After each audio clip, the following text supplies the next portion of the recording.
Hello, friends, and welcome back to the Bikes or Death podcast. As always, my name is Patrick, and I'm your host. And on today's episode, I'm talking with Spencer McCullough, who just became the first person to ever ride his bike to all 51 national parks in the lower 48 states. In doing so, he rode a total of 18,000 miles. It took him 411 days. And he got 28 flats along the way. On today's episode, we're going to be talking about what it's like to live on your bike for so long. And of course, we're going to be talking about what inspired him to ride to all 51 national parks and some advocacy work that he's doing, as well as some tips for you on how to get involved. He's also created some tools for other cyclists in America to make trips like his more accessible. And we're going to talk about what to do if you find a gun on the side of the road if you're bike touring. All that and more is on today's episode. But before we get to it, let's take a moment to thank the people that made it possible, starting with our latest batch of patrons. So this week, we'd like to thank Maurice Currens for signing up to be a sustaining member of the Bikes or Death podcast over at Patreon. If you appreciate these episodes and would like to support the work, you can find out more over at patreon.com/Bikes or Death. Now, today's episode is also brought to us by Old Man Mountain. All right, everybody. Today we have Eric with Old Man Mountain. And Eric, you're no stranger to the podcast. We have talked about a lot of topics, but one that I think that we failed to talk about so far is one of your premier products, which is the Divide Rack. So we've talked about the Elkhorn previously, and today I wanted you to talk about the Divide Rack and some best use cases. What is the Divide Rack? Just tell us all about it. Yeah, the Divide is our most classic rack.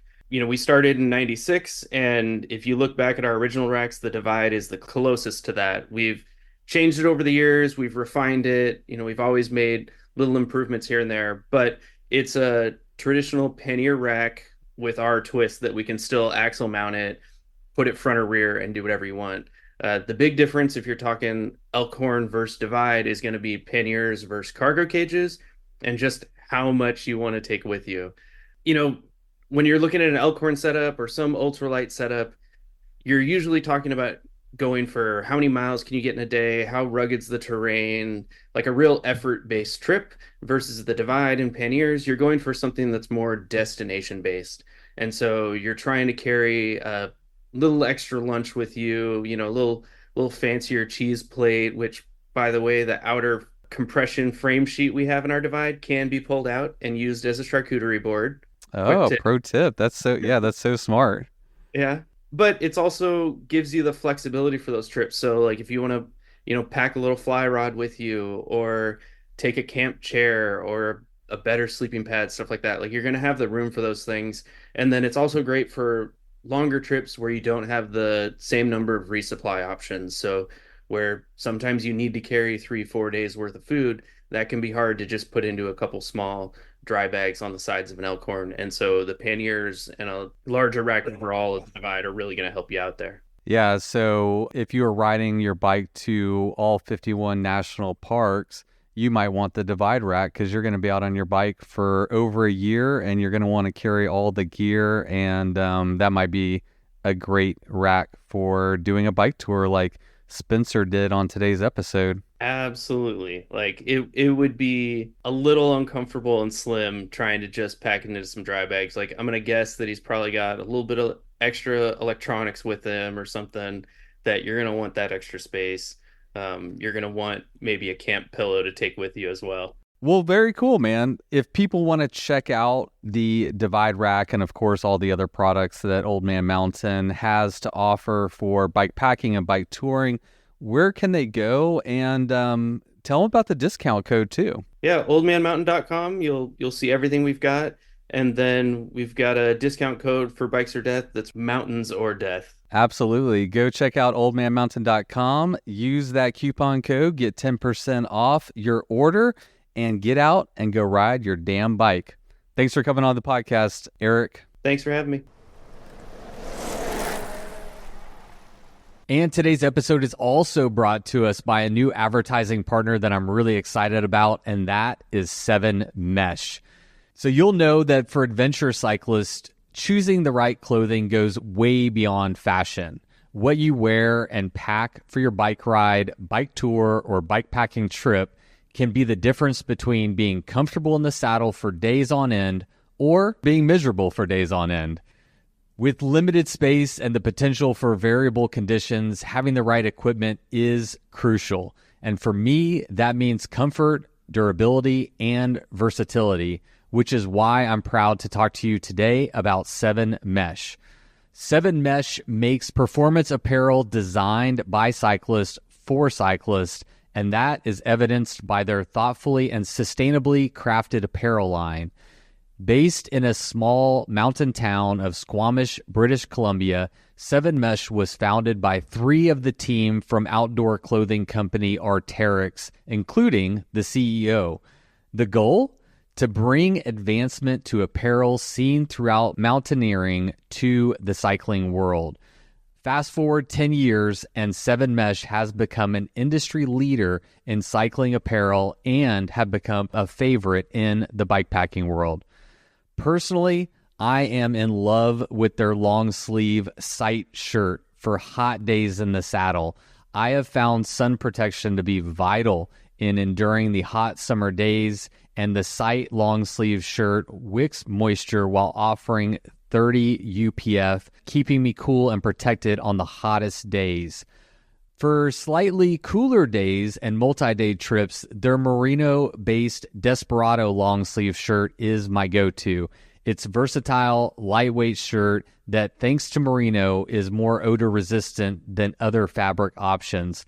And no matter what top I'm wearing, their MK3 bib shorts are always the perfect choice. Whether I'm going on a spirited gravel ride or a multi-day bikepacking trip, the comfort of MK3 bib shorts is truly unparalleled.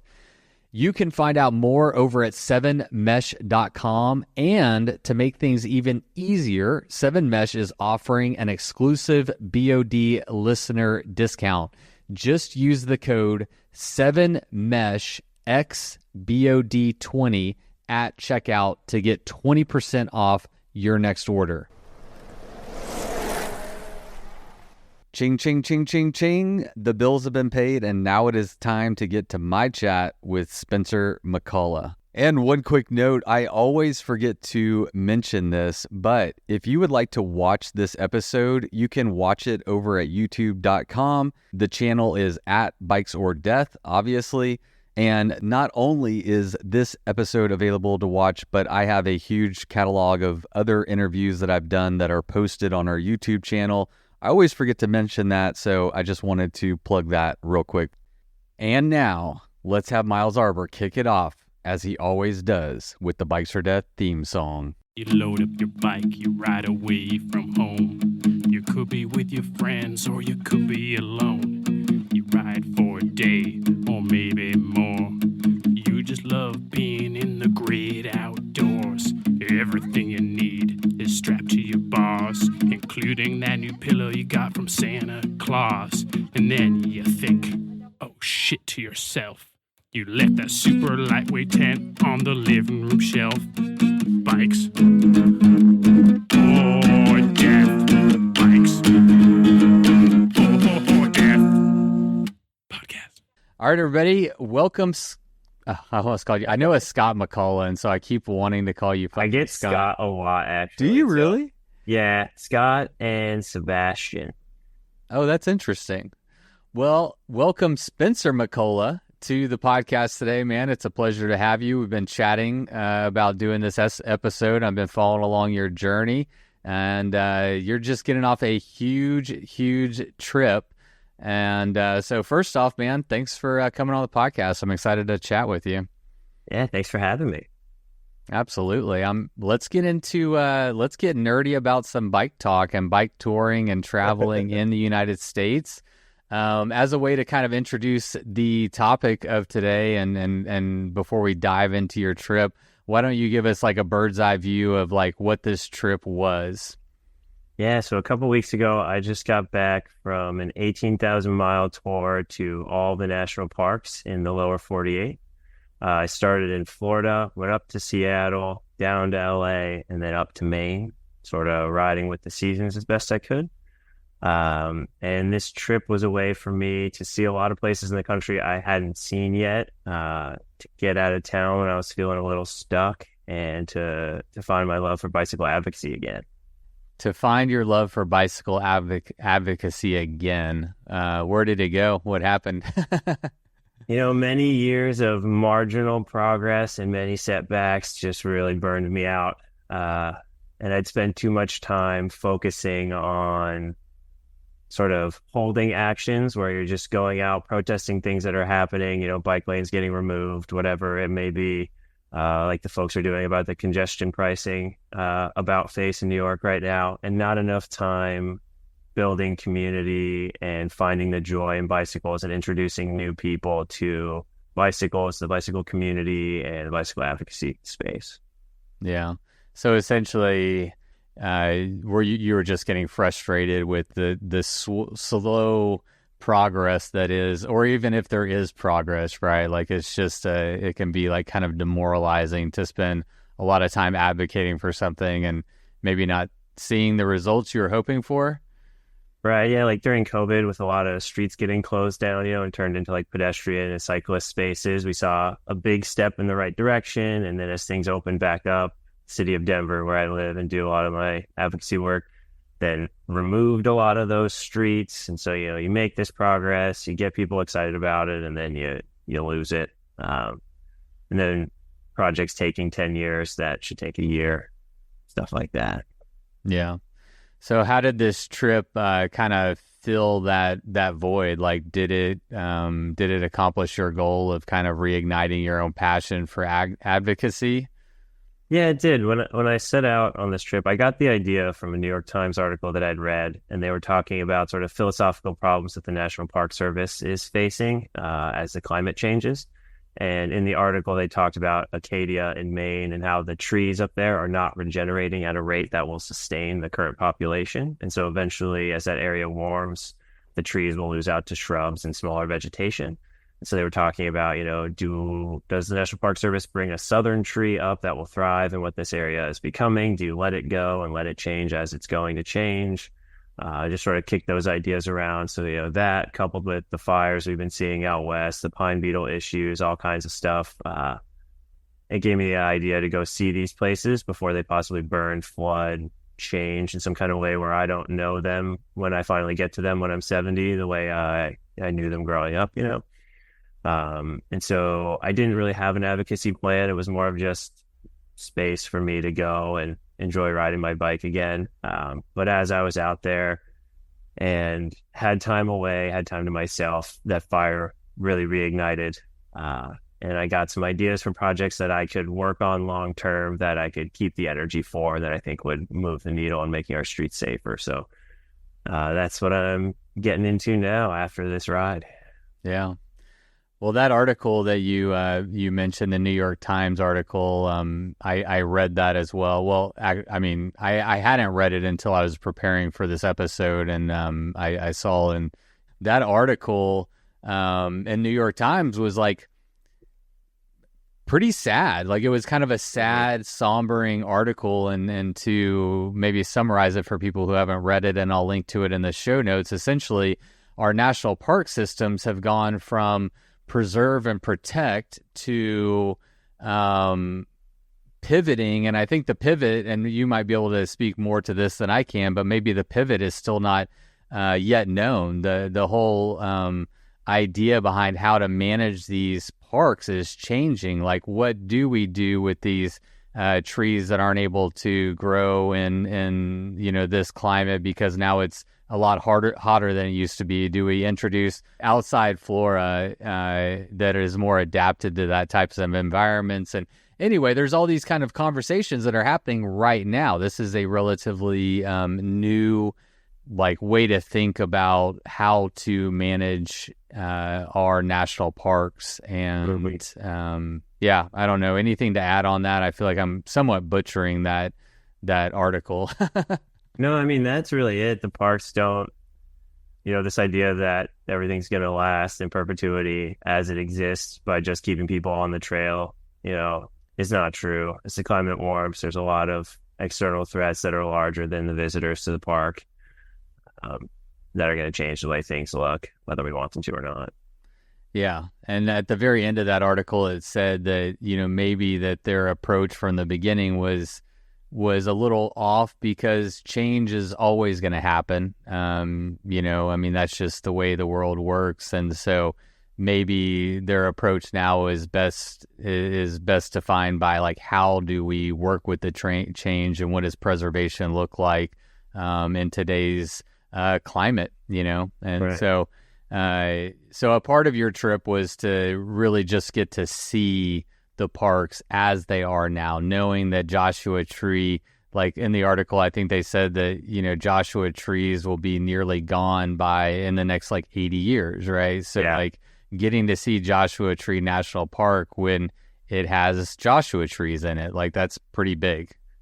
Yeah, my headspace when I left on this trip, it was more of like a morning sort of vibe of like, I'm going to see these places, remember how they smell and how they sound and how they look, so that when they're gone, I could, tell that story and bear witness to their memory. And that definitely speaks to the headspace I was in when I left. And by the time I was done, it was a lot more of these spaces can do a lot to promote alternative forms of transportation in the United States, and they could be the way that the National Park Service, was quote unquote like America's greatest idea or whatever.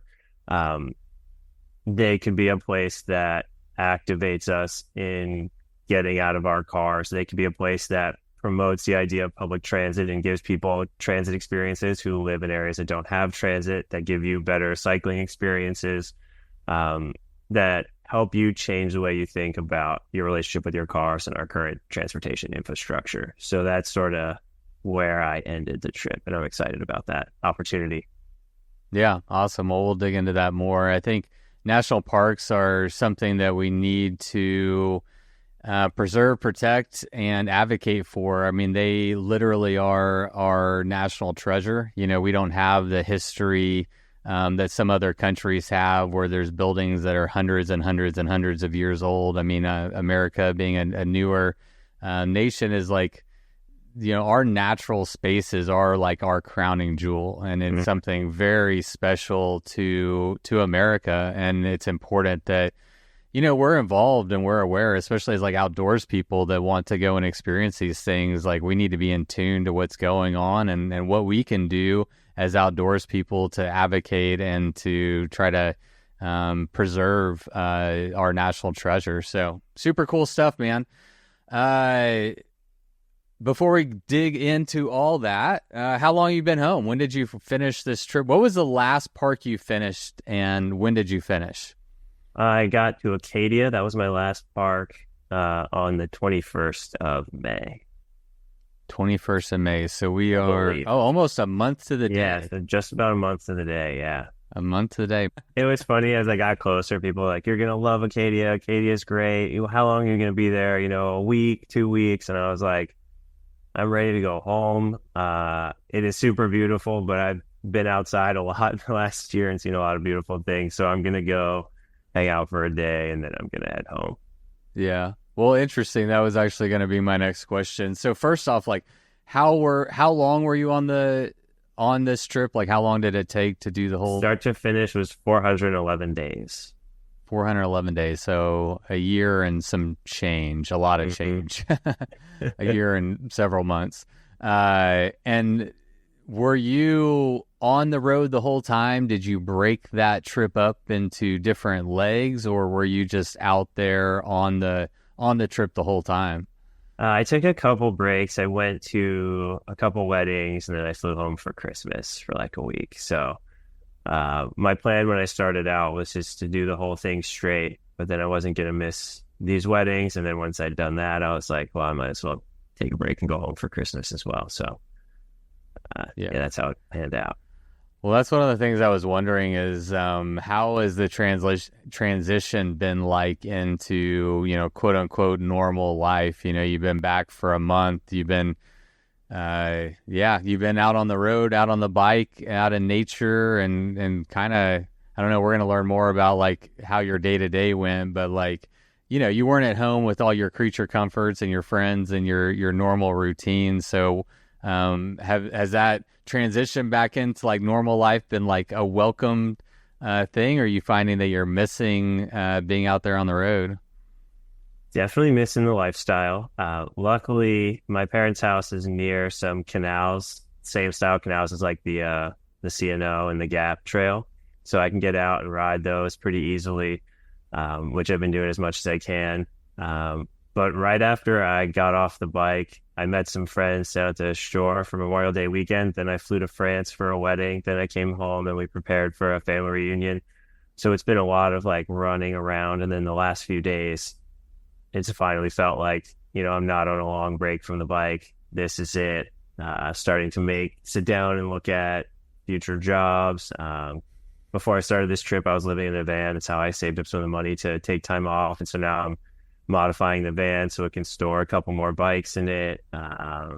Just little projects like that. So I think it came on pretty hard the last couple of days. I've sort of realized that, I'm not living that lifestyle anymore.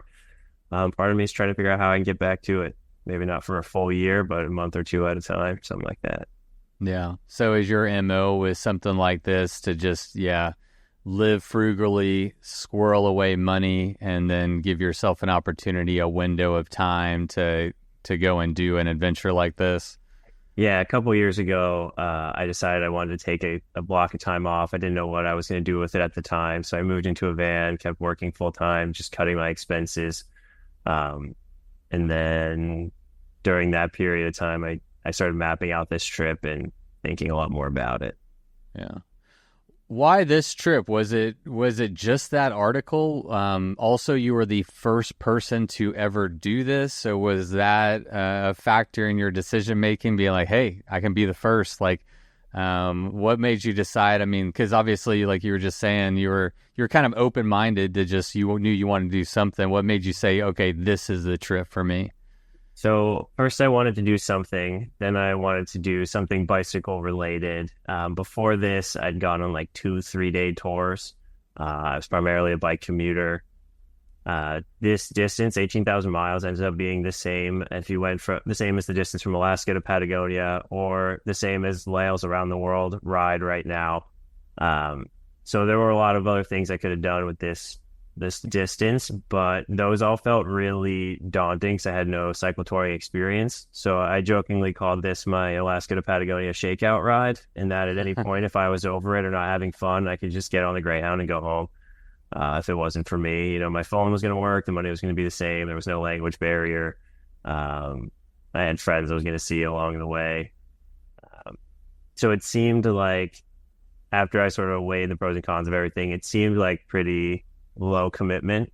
And after 2 weeks, I knew I was going to go the whole way and that this was the best thing ever. I also loved that it helped me fill in a lot of blank spots in the US for me. There were a lot of places, you might go on vacation to San Fran or to New York or to like Seattle, but there's a lot of smaller places in the country, like the distances between the national parks, that were really cool to see, where I had some of my most fun times. So, do I understand that correctly? This was your warm-up ride for a potential trip from Alaska down to Patagonia? Well, that was originally the trip I thought of doing, and that seemed like breaking off more than I could chew. So, maybe in a couple years, I'd still like to do that one. Yeah, absolutely.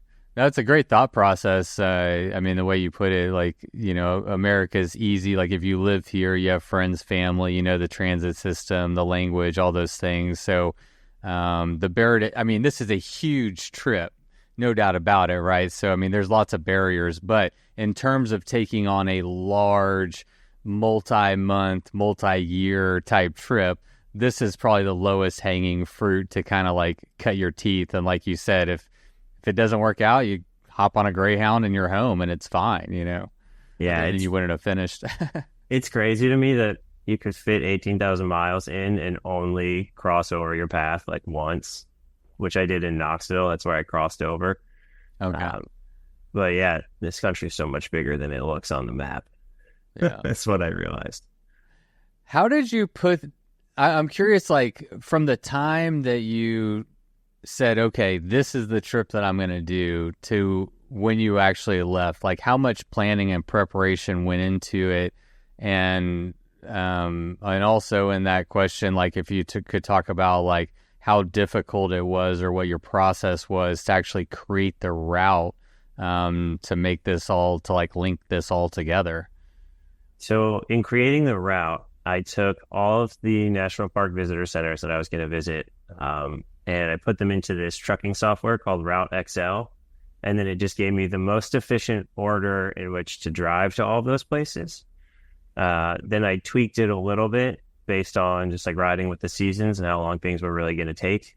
And then that gave me the order I was going to do everything in. And then every couple of days, I would sort of just put the next 3 or 4 days into Komoot, and it would give me a route. And if it looked weird, I might go on ride with GPS and look at the heat map and make some tweaks that way, or talk to some folks at a bike shop. And then I ended up changing a couple things because like I wanted to go to the Grand Canyon from the North Rim, but that was closed by the time I got there. So I had to go all the way around, stuff like that came up. So I didn't put too much into the route.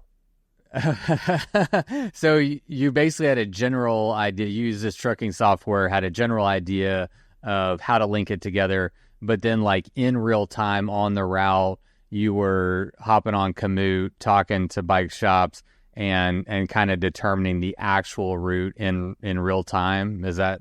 Yeah, for the most part, Komoot's software basically took me the whole way. And then occasionally I'd realize I was close to an adventure cycling route, and then I might get on that because I know it's going to be more well thought out and less stressful and have more resources. So I would ride that for a little while until I needed to get off to go somewhere else. Yeah. And from a routing and just like logistical standpoint, when you're trying to pick a route, like what are you looking for? Were you only going on roads? Were you looking for the safest roads? Like, were you looking at like, trying to create a route that someone else could mimic? Like, what were your goals or thoughts whenever you were actually picking a route? Yeah, I definitely did not think about anyone coming after me. There's a couple of segments I would not recommend to anyone, because that was before I splurged for Komoot, and it was just trusting Google Maps bicycle directions to lead me to my death. So that's when I was like, the Komoot is well worth the purchase. But no, I would look at, like the most direct route first, and then if there was something I wanted to go see, I would just add that. And then I would look at whatever Komoot gave me, and if it wasn't the most direct route, then I would be like, why is that? And I would pull up the ride with GPS heat map, and then that would usually show me like, Komoot's taking you the way everyone prefers. Like no one rides this other road that you were looking at. And so that's sort of how I did it. And then also using Google Maps, like satellite view and like street view. But there's a lot of especially with the satellite photos and the maps, there's a lot of out-of-date information. This farm road that looks really nice, and what you don't see on satellite photos is like the 4 new housing developments that have been put in the last year and a half, and now that 2-lane road is now an absolute zoo and a horrible experience. So ran into a lot of little things like that I would map around in the future if I was recommending this to someone else. There were definitely several segments where I'm like, I'm glad I did that once. I don't ever need to go back there again. And I would not recommend it. Yeah.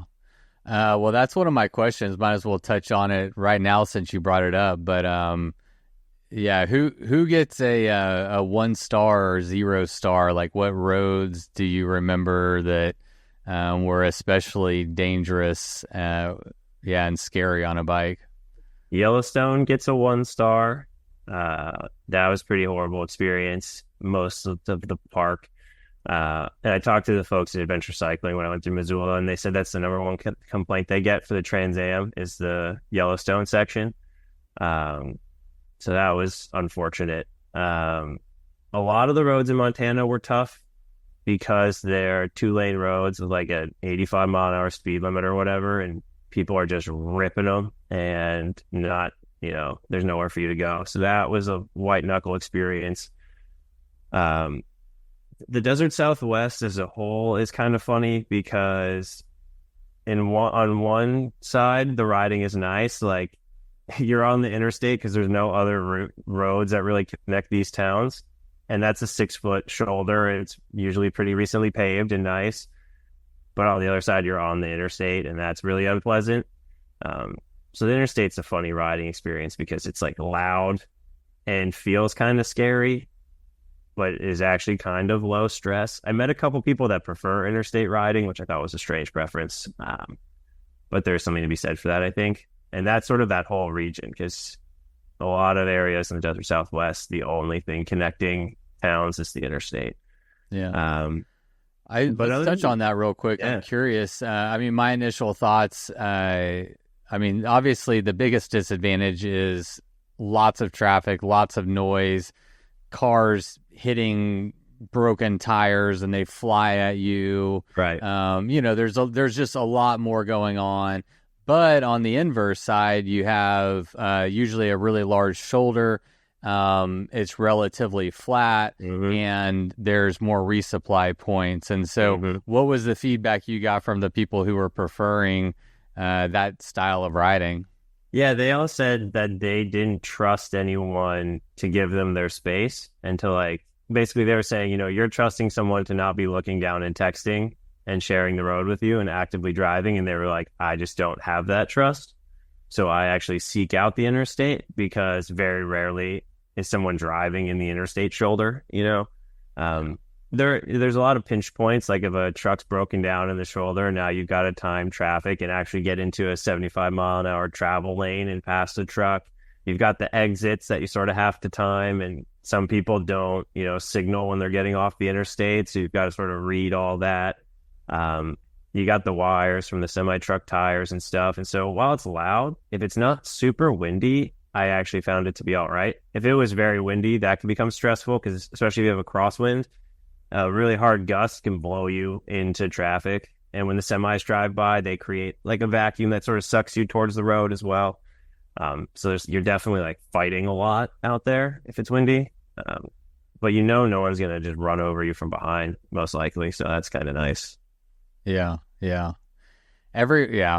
Most likely is the right answer. Every once in a while you're driving down the highway and you see somebody pass somebody on a shoulder, and every time I cringe because I know as a cyclist there could be a cyclist on the other side of that vehicle you don't see. But you don't see that very often, and we are talking about probability here. There's always going to be risk associated with riding around traffic. That is just and it's one of the things that we can improve on in America is improving our infrastructure. So I know that's something you're obviously really passionate about. I want to go back to you before you left on this trip. You mentioned that you'd only gone on a couple short bike tours, but leading up to this 18,000 mile trip, how much experience did you have, and how much confidence did you have that you could do this? I pretty much rode my bike as my primary mode of transportation, since middle school. So in college, I didn't have a car. When I moved to Denver, I didn't have a car. I only got one sort of recently, and then I moved into the van. And even living in the van, I designed it so that my bicycle could come right out. I didn't have to take any of the wheels off, and I wouldn't move that thing for a month, and I would just ride everywhere and run my errands.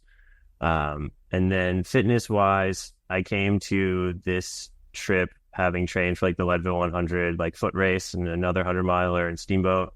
So I'd gotten my fitness from running and doing those kinds of things. So I wasn't worried about my body breaking down so much. What really stressed me out was the touring side. So where am I going to sleep at night was probably the biggest thing. And then I'm not super bike savvy. I definitely learned a lot on this trip. I can do my brakes and I can change a flat. But, there was definitely all those unknowns of like, oh, what if something happens that I can't really fix, and I get stuck somewhere. So there were a lot of those stresses, but I ride in traffic a lot. It wasn't so much of a big change. It was going to be like just doing it every day, basically. It was going to be, and like, how was I going to find my route? Those were sort of all the things I'd never done, because the trips I went on were pre-planned things that my friends had mapped and had probably done before. So I didn't really ever have to think about that stuff. Yeah. How scary was it? How scary was it to, know like the day before maybe you're like leaving on this big trip and you're leaving your friends, your family, your familiarity behind, and you know that you're going to be gone for a long time. I don't know. Did you know how long it was going to take you when you started? Like, did you have it needs to be happening this time? I thought it would take like 16 to 18 months. That was sort of my estimate. Okay. Maximum. So you were pretty 2 close years. to that. Yeah. Yeah. I was a little under. A little under. Yeah. Yeah. So, I mean, knowing that you're planning to be gone for, up to a year and a half, were you like scared to leave everything behind and just venture off on your own into the American, everything? I would say the American wilderness, but it was the urban wilderness, the remote roads, the national parks everywhere, I mean, you were out there alone, man. No, I was absolutely stoked. I hemmed and hawed for a while about like what I was going to use this time off for. But once I like woke up one morning and was like, this is what I'm doing. I've got, 4 months to get all my ducks in a row and hit the road. Then I was just really excited. And I don't think I could really like understand how long I was going to be gone.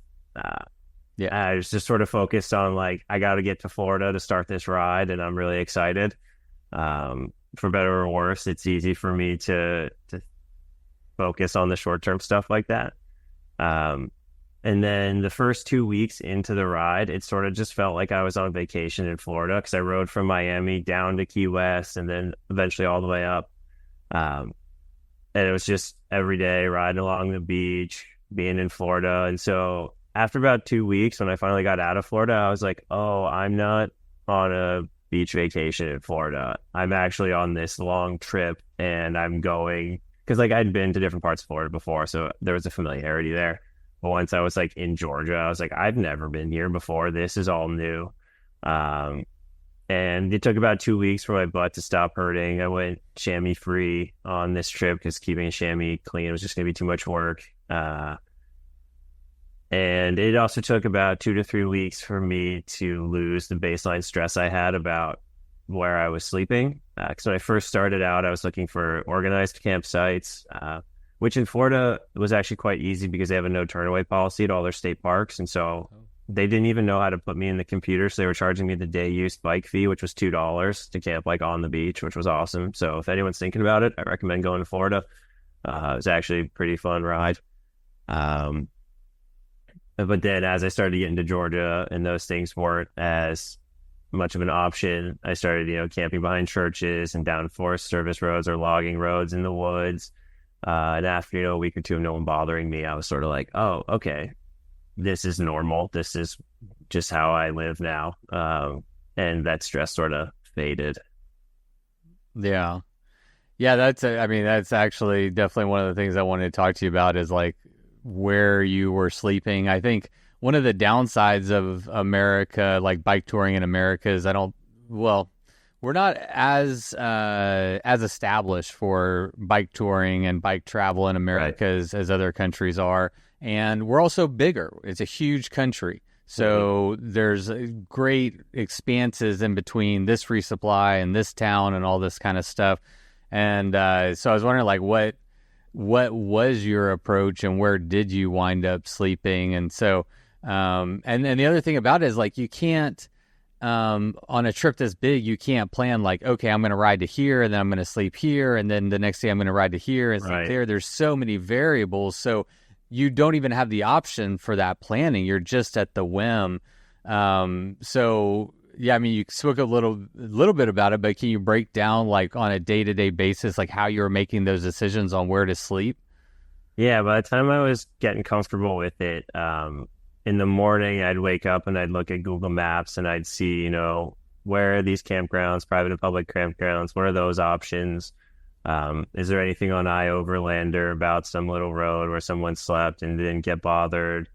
Oh, here's this church, and it looks like I could probably look at the Google Street View. I could probably get away with sleeping here, or maybe I'll run into somebody there and ask them. So I'd set sort of like a long goal for the day, and then maybe have a fallback plan if the wind was bad or I just didn't feel like going as far. And if there weren't options, maybe I would see like, oh, is there a local bike shop here? I'm going to go ask these guys. And oftentimes someone would just be like, yeah, you can come sleep in my yard, or I have a couch. But I have some stats. So I was camping 47% of the time, warm showers 20% of the time, friends of friends, some sort of friendly connection 20% or 27% of the time, a random person who I meet at like the grocery store or something 4% of the time, and hotels 2% of the time. So in total, I spent $395.77 on lodging. Wow. Incredible. I'm thinking that's very cheap. Is that your? Yeah, that's incredibly cheap. The campgrounds don't make it easy, so I was honestly avoiding a lot of organized campgrounds as well, which was frustrating and kind of sad. And then a couple times I just sort of ran out. I mean, like when I got to the Sequoia National Park and tried to camp, the total was going to be $50, even though the campground was like completely empty. And I was like, yeah, that's a no for me. Like, that's just unacceptable that it's $50. And that's a big part of the advocacy work that I'm doing next. I've actually started building a map that'll have all the hiker-biker campgrounds and hotels that offer cyclist discounts on it. So it'll be easier for you to find that information. And then I'll also be organizing to get all of the federally run campgrounds to have a hiker-biker option, and then working with states to make sure all their state parks have one. Because a lot of times it's just neglect. It's not that these places don't want you to come on your bike. It's that, honestly, it felt like sometimes I was the first person having a conversation with these employees. There were several times like at national parks where I'd be like, do you have a hiker-biker spot? And someone would say, like, what? And I would assume they didn't hear me, so I'd repeat myself. And they were like, no, I don't understand the concept that you're saying. Like, what is a hiker-biker spot? And they're like in the full ranger uniform. And I'm like, how is this possible that this is your job? And like, you don't, even if you don't have one or you've never stayed at one, you're not familiar with the idea. So that's how far we are from getting them implemented at all these parks. Well, bring it down, man. What is a hiker-biker spot? I mean, I know, but everyone else for any park rangers who are listening right now, what is it? And why should we be prioritizing those in our national and even state parks? Yeah, so hiker-biker campgrounds are like a shared site where anyone who shows up, on foot or on a bicycle, some sort of non-motorized transportation, can be a horse even, depending on where you are. You can stay at this campground, no reservation needed, and it's usually like a couple of dollars. Now, we're seeing a lot of places start to creep up the price of the hiker-biker spots, trying to fill budgetary gaps. And I saw places as high as $15 for a hiker-biker, where an RV spot is $30. Realistically, a hiker-biker spot should be $3 to $5. And so that's what they are. I think only like 7 of the 51 national parks I went to had them. And only 11 states, I believe, have no turnaway policies, which is, even if they don't have a hiker-biker spot, they have a policy where if you show up on a bicycle, you can sleep at that lunch pavilion or next to the playground, and you just have to be out in the morning, and you can stay for a night as you travel through. Yeah. Dude, that's so critical. So critical. And it takes education from us to, people in authority in this way to help them understand, like, dude, I just rode 100 or 200 miles here. I don't have another option. So if I could just pinch my tent, somewhere, like that no turnaway policy is like huge, right? Like, and then that's what Park Service. Yeah. Go ahead. The rangers have a lot of discretion, and the camp hosts have a lot of discretion. So if you meet a camp host who is sympathetic to your cause, either likes to bike or is just a friendly person, they'll be like, oh, you can stay over here. But the flip side of that is if they don't like bikes, they can say, no, you have to leave. Or if there's some other underlying issue, As a white guy, a lot of people help me out, but if that's not my identity, can't post my, act on their tendencies prejudice. That's the word. Where prejudices, and not let you stay there. And so people aren't going to go and take those kinds of risks and put themselves in these places that are especially like majority white, and then be up to their prejudices whether or not they can sleep there. So that's why we need codified policies and not just the discretions. Because I would meet people a lot and they'd be like, oh, well, like just go ask the camp host. He's probably fine with it. I'm like, that's a really awful policy, because like I can't read about that online to make a plan. And what if I catch him on a bad day and he's just like, get out of here, or he's sleeping, or he's like off on a hike, and now it's like, what do I just sit here on this bench until he shows up? So that's where a lot of this decision making has been relegated to. And you find, stories from people on Reddit like, oh, this guy was super helpful, or, it's not an official policy, but these people are generally great. And it's like, wow, this is how we're doing this. Is crazy.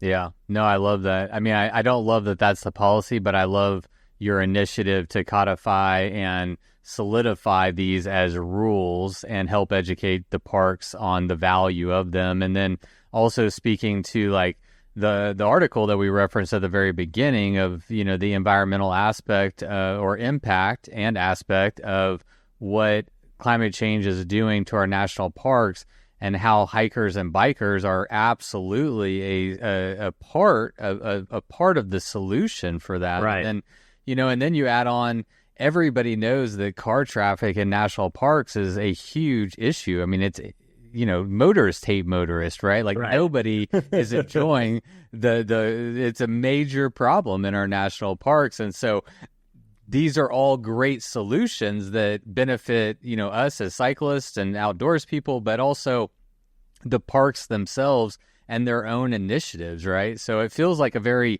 hate to use the word synergistic, but a synergistic type solution. With all the permit systems right now and like the timed entries, a lot of that's to control parking, right? Yeah, and so 100%. We don't really do anything to incentivize you not to come in your car. Like if you look at the pricing models, a lot of places, if you ride your bike, it's $15 to enter. But if you all get in a minivan, 7 people, it's $30 to enter. So like you're incentivized to carpool, which is great, but you're also incentivized to drive over ride your bike.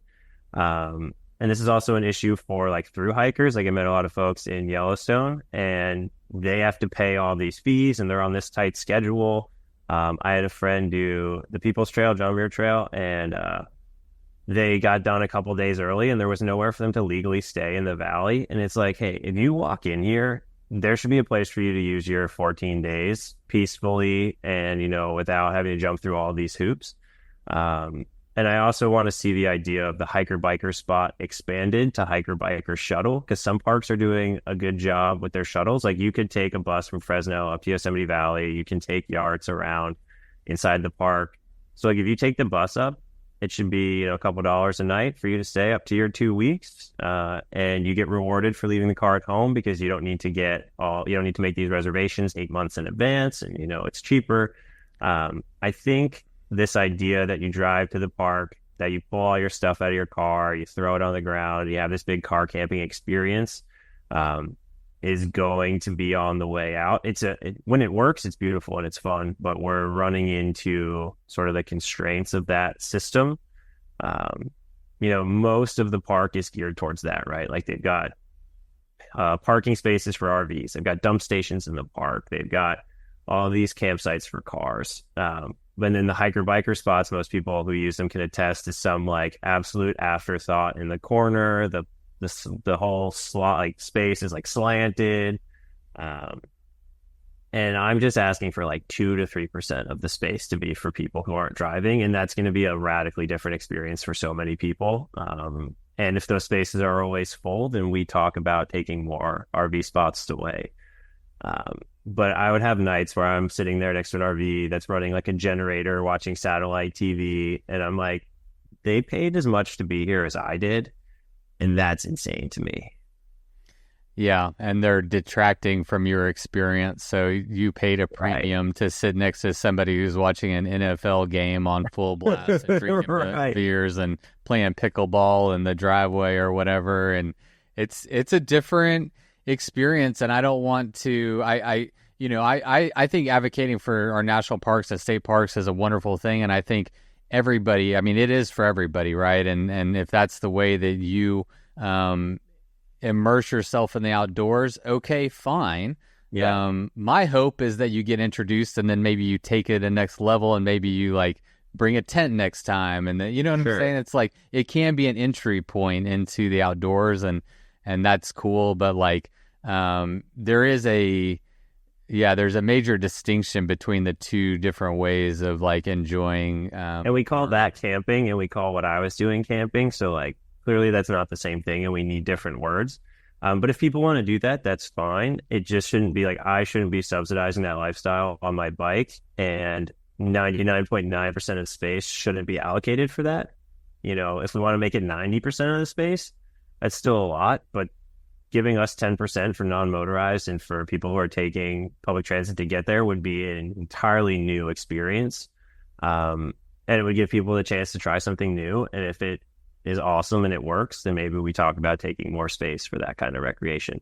But people who are driving are not only like, emitting CO2, but they also hit so many of the creatures that live in these parks. Good point. And it's like, I'm not running over a bear on my bicycle, but someone in an RV is going to. Yeah, no, that's an excellent point. They're just death machines on every single fucking level, so it's a problem. And our car culture in America is a big problem.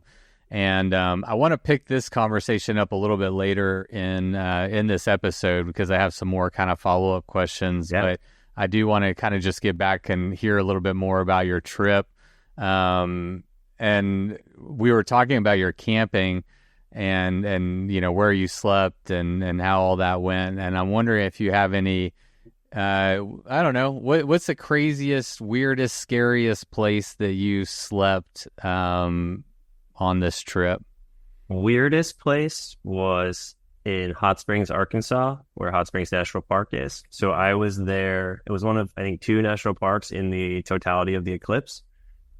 And so I was there during the eclipse, and it was an absolute zoo. And, they didn't have a hiker-biker spot. I had a warm showers host the next day, slightly out of town, but I wanted to be there in the morning to get online to go to the bathhouse in the park and just sort of see everything.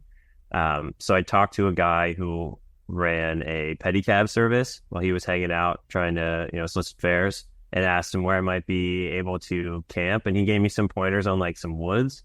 And so I got there in the dark and thought I'd gotten a pretty good spot. But so did a lot of other people. There was definitely a larger unhoused population in Hot Springs than I realized. And everyone was super nice to me, but there was just so much foot traffic throughout the evening. At like 1 a.m., 4 a.m., people just walking by or coming by on a bike and startling me awake. And I had one guy, when he walked by, he was carrying this really big box. It was sort of like maybe the size of 2 pillows stacked on top of each other. It was like 3 a.m, and I thought like it was a cop or something coming to wake me up. And he was like, "Hey man, sorry to bother you." And I was like, "No, you're good." And he was like, "Hey, are you hungry? I've got some chicken." And I was like, "No man, I'm good." And I just went back to sleep. And I'm laying there, and I started to think about what he said and with the box he was carrying. And I was like, did he have like 2 live chickens in the box? Did he have like a box of rotisserie chickens? Was it a huge box of chicken fingers? Like, that's one of my great mysteries from the trip. I wonder what was in that box, what format that chicken was in. I have. So yeah, was a person like a humanitarian that was like just going around feeding the unhoused population and like he just get off work and work at 3 o'clock in the morning, right? With chicken, or did somebody like get it out of a garbage can and they were just like, "Hey, I got free chicken." Like, I don't know. I'm not in the unhoused population. I haven't experienced that, thankfully. But I do wonder if there's a community aspect of that where like, hey, I have a surplus here, and you go around and ask other people who are sleeping in the woods if they need to eat chicken. Folks I ran into that seemed to be unhoused were always so accommodating and nice and welcoming to me, which was fantastic. And I think not what most people would expect to run into. Well, here's my question. I've always wondered, from like, the general population as a bike packer or bike tour, you stop into a restaurant or a gas station, what their perception is of me. Do they make a distinction between me as a well-housed, I have a job, I have a car, I have, Right. living in society in that way versus an unhoused person that doesn't have a home and is just living in the woods behind, a convenience store or something like that. Like, I wonder how much they're making a distinction between us, or if we're all just lumped in.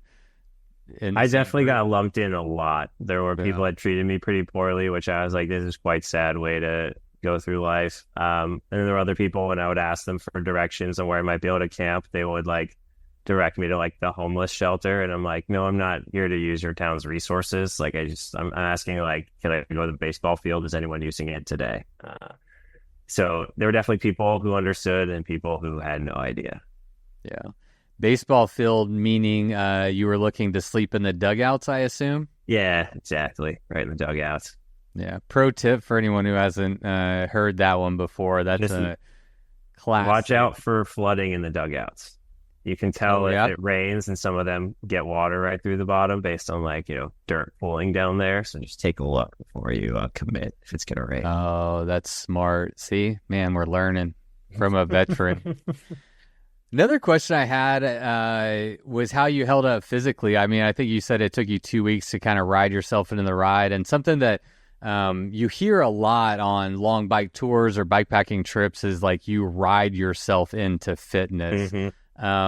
I've never been on my longest trip I've ever gone on is 6 days, and I don't think that's long enough to ride yourself into fitness. No. What was your experience with that? Well, my biggest recommendation from my experience is pay for the bike fit. So shout out to Paul at Bike Works for my bike fit, because I didn't have any ligament issues, knee pain, hip problems, because we spent the time getting that dialed. So it's it's gonna be a couple $100. It's worth it. If you're gonna be out there for a long time, do it, especially if you're gonna go with the clipless shoes. But yeah, how I have yet to get a bike fit. My girlfriend just got one done by Matt Stevens in Dallas and had amazing results. And I've been wanting one for a while, but I don't have any major pains. I've ridden bikes for so long. I'm I kind of know what feels right, but I'm very eager to. I'm gonna go back. I'm convinced I'm gonna go get a bike fit. How much of a difference did you notice pre and post bike fit? How much of a difference does that make? So I bought this bike on Craigslist and then only probably put 100 miles on it before I was getting it fit, because I knew that's what I was going to do. So before that, I'd always ridden Craigslist townie bikes that I expected to get stolen. So they were probably a little small. And I could do longer distances with them, but I wasn't clipped in. And if I had been, I think I would have destroyed my legs. But I've had friends who don't get the fits and are always complaining about ankle pain and knee pain, and I never had anything. We spent 2 hours, and I'd be I feel tension here, and we make a 2 millimeter adjustment, and that tension would go away. It seems like black magic to me, and I want to get certified in bike fitting now, because it feels like a power that you could wield and a gift you can give people. But I didn't have a lot of time on this bike before I got fit for it. Right. So hard to say exactly. What did hurt? I mean, did you experience I'm thinking about your butt. Let's talk about your butt. How long did it take to ride your butt into shape?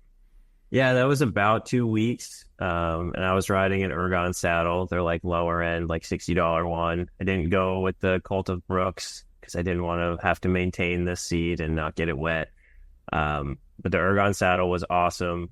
There was a tenderness getting on every morning that would fade after a few miles. But by the second week, I don't know if it was nerve damage or what, but I don't have that problem anymore. Oh, no. Yeah. Any other physical ailments or any from the physical side that was difficult to overcome?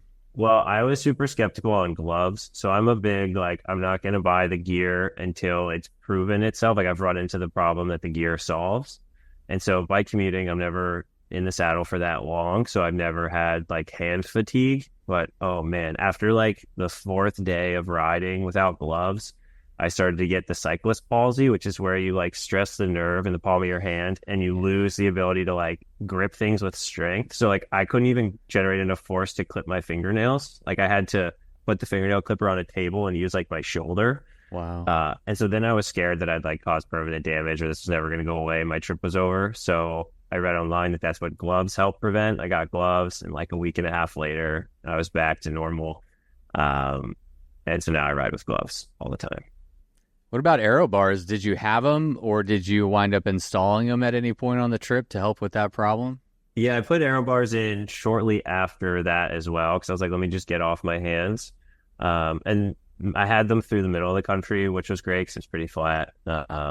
And I liked the aero bars a lot. I took them off for the winter because I was never going to be riding an aero with like all that ice on the ground. And then I just never put them back on because I didn't have the problem in my hands anymore because the gloves had solved it. But I liked the aero bars and I would go with them for anything I was going to do if it was just like a month in the future because it's nice to have that option. Oh, God. I love my aero bars. I want to get into the whole aero bar bag like rabbit hole. I didn't do that, but now, I'm excited to see what's available. The more like elongated ones that like fit right underneath the aero bar. Right. Yeah. I haven't tried those out either. I think those seem like they're relatively new. I've seen see those like cropping up more and more. And It does seem like a great, just another great place to put stuff. Probably specifically like food or anything else you need to like reach quickly and easily, like while you're riding. Right. Yeah. Yeah. I had another question queued up. What was it? Oh yeah, road finds. You're out there for 18,000 miles. What did you find? I know you had to find something cool or interesting, funny. Any good road finds on your time out there on the road? Yeah, so there were things that were utilitarian. I'd like lose a bungee cord, wait 3 days, find another bungee cord on the side of the road, which was nice. I found a couple like unopened beers that I just left there for someone else to stumble upon. But I did come up with $353 over the course of this trip, which is about as much as I spent on lodging. So I almost zeroed. That's exactly what I was going to say. Yeah. It came in waves. You find a single. My biggest day actually was going to the Sun Road through Glacier, and I found $220 all in one go. I was like climbing at like 4 miles an hour, looking at the ground. And I saw a 20 and I'm like in the blind mountain pass, like turn. And so I was like, I'm going to get up to a pull off, leave my bike, walk back down and pick that up. And then I found more money and followed this trail for like a couple minutes down the road. I found like a 50, 100, a couple more singles. It was very exciting. Afternoon, I went out and had a nice dinner. Literally finding treasure on the side of the road. Right. It's like a treasure hunt. That was fun. I found a pair of AirPods that worked. Sick. Yeah. You're not wearing them right now, though. No, I'm not. They're upstairs somewhere. I was surprised they worked. They were like open and sitting in the snow. So I guess it's a testament to the durability of those things. And then in Tennessee, I found a loaded gun in the road. Shit. Which was crazy. I'd had a Warm Showers host in Tempe, Arizona, who was big on like picking up stuff from the side of the road. He had like a collection of plushies and stuff that he had found on his tours. And he was asking me, what I'd found. And I'd said the AirPods was probably my coolest thing. And he told me that once on a tour in upstate New York, he'd found a gun. And I was like, that's the craziest thing I've ever heard. I've never heard of this before. And I'm riding through Tennessee, going down this hill. And in the shoulder of the road, I go past something kind of quick. And I was like, that kind of looked like a gun. And then I was like, well, Dan told me his story. So now I got to go back and check. And so I rode back up the hill. It wasn't too far behind me. And I was like, sure as hell, that's a gun. And I picked it up. The magazine was empty, but there was a bullet in the chamber. So I cleared that, took it apart. I put the magazine in one bag, the gun in another, and the bullet in another because I was so paranoid that they somehow rattle together and go off, even though it's like incredibly unlikely, nearly impossible. Or just like state laws. I mean, like, because you are in some states, I think Right. you're supposed to disassemble and like carry your gun in your truck and the bullets in the glove. But, there's all these rules. So better to be safe Right. than sorry. And I'm not a gun guy, and I'm riding my bike to the nearest police station, which was like 10 miles away. And I'm like, wow, I woke up today and now I have a gun. This is crazy. You never know what your day is going to hold. And I get to that police station, drop off the gun. Well, I have them come out and get it. And they are just so unamused, as if this like happens all the time, which was like not very comforting. I was like, oh gosh. Yeah, so those were my big road finds. And then a lot of cell phone cases that I never picked up, but saw a lot of What kind of gun was it? I'd have to go back and look at the picture, but it was some sort of small pistol. I remember looking it up. It was like $400 or $500 gun. So I don't know if that tells anyone anything about it. I think it was a Glock something. Yeah. It's just interesting. If I was on the trip, like whether it was the money or the gun or the AirPods, I would just be so curious, like, did someone just throw money out a window? Was this gun involved in a murder and then they just threw it out the window when they're going down the road? Like, how does that happen, That's what that's what everyone said, like, oh, don't grab that. You're picking up a murder weapon. And I was like, well, there's a house and then the gun, and then on the other side is this vast swamp. So if they were throwing it, they would have thrown it into the swamp. The cops were like, oh, it's probably a motorcyclist who had it on his hip and knocked it loose or something. And I was like, oh, that's disarming. Because it was like in the road. It like, you would have dropped it. You wouldn't have thrown it from there, or unless you really botched your toss. Yeah. Yeah. Yeah, you throw it out and it hits the window frame and like goes straight down or something. And like it was that. like, it was just graded on one side as if it hit the ground and just slid for a while. Yeah, that is interesting. My first thought was like, okay, now what do you do with the gun? So yeah, I think taking it to the police station was definitely the right call. It was also really funny because I had never thought about that experience before, and had I not had my warm shower host Dan, who we'd like talked through this whole thing with, I would have been like way more like, whoa, this is crazy. Is it a murder weapon? But he sort of was like, who would throw a gun if it was in the middle of the road? We'd already talked about all of this. And so I was like, oh, I've been here before. Like, I've gone through all of this. Like, I know, I'm just going to take it to the police. Yeah. Which was kind of funny. Yeah. You had already had your find the gun on the side of the road training. And so you knew exactly what to do. Yeah. So for all the other listeners, listen to this, knows what to do when you find a gun on the side of the road.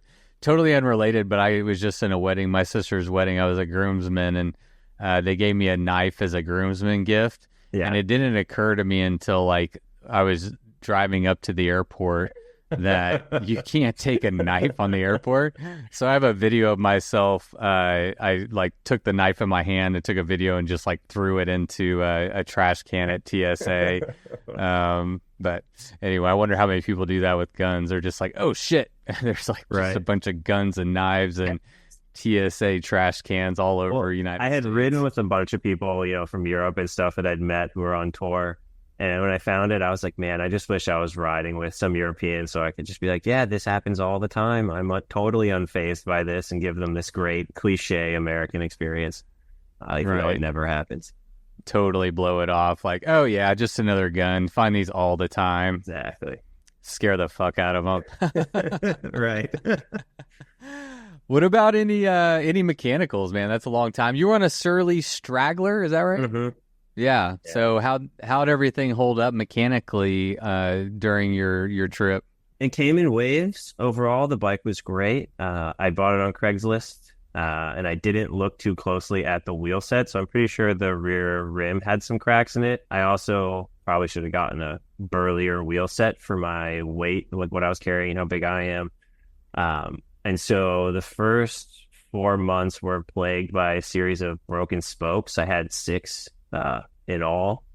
Oh God. And then eventually I was able to get a new wheel. It still wasn't what I needed, but it wasn't cracked, so that was good. And then when I saw that start to come a little out of true and I found a crack, it was when I took the break for Christmas. And so I was able to call Velocity and talk to a rep and just get the fattest wheel they had mailed out to the shop in Moab where I'd left my bike. And so never had any problems after that. So that was on me. Should have just started with that.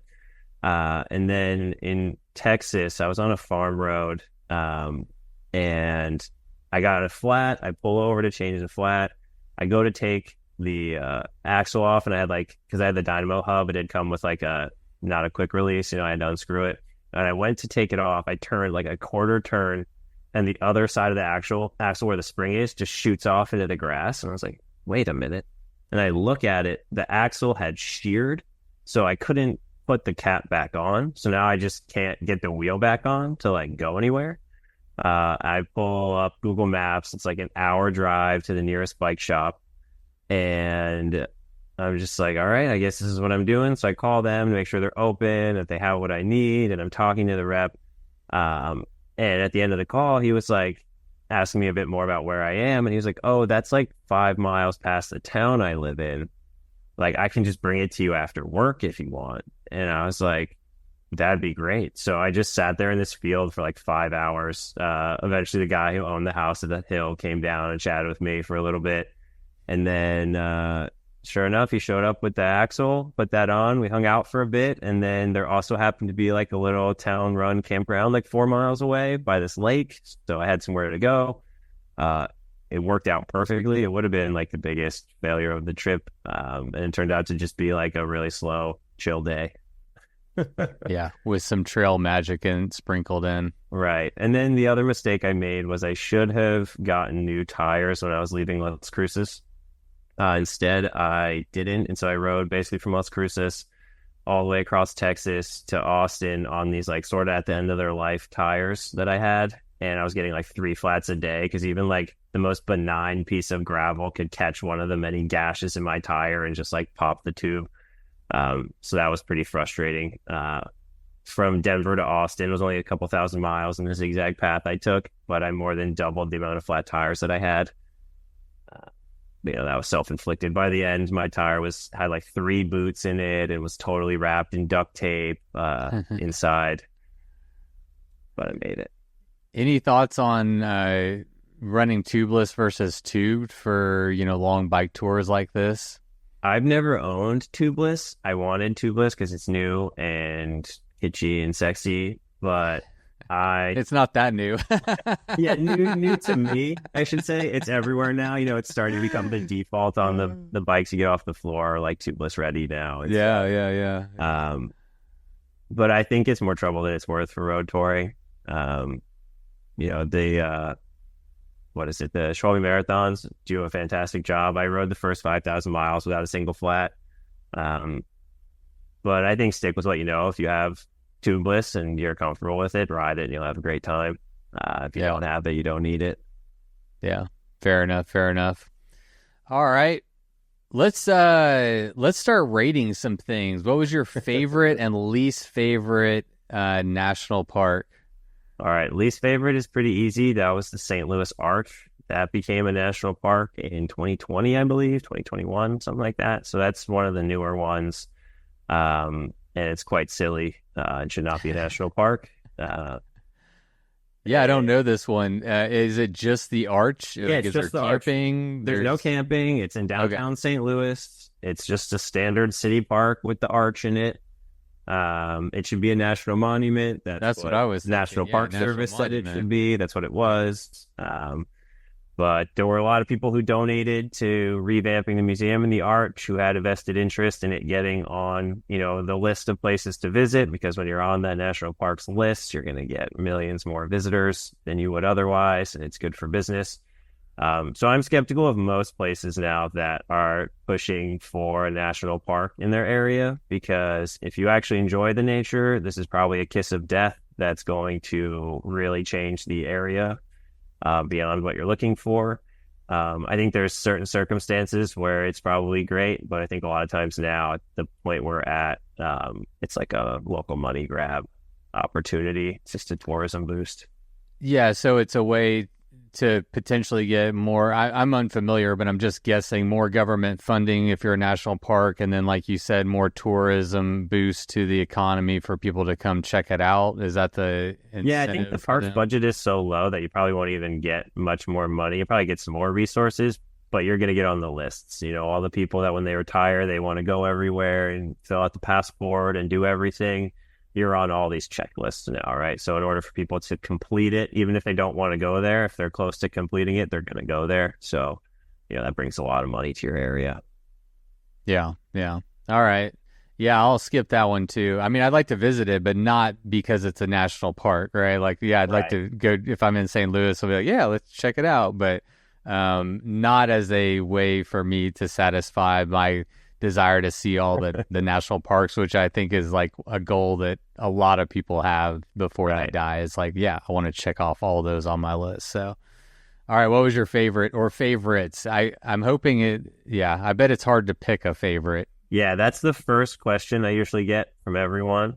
Um, I don't know if I have an answer to that, but because so much of it depends on like the people that you meet, the weather that you have. Like Rainier is probably awesome. I couldn't see the mountain and it rained for 3 days while I was in the area, so that's kind of a bummer. And I met some fantastic people at Camp 4 in Yosemite that I hung out with for a few days and had so much fun. So, it's hard to have a bad time in Yosemite, but those people made it like so much more special for me. But I think riding through the Sierra Nevadas, like you go Lassen Volcanic down to Yosemite, Sequoia, Kings Canyon, and then eventually come out to Joshua Tree and Death Valley. That was very cool because you see a lot of very different stuff in a relatively short amount of time. Um, and it's just some gorgeous mountain riding.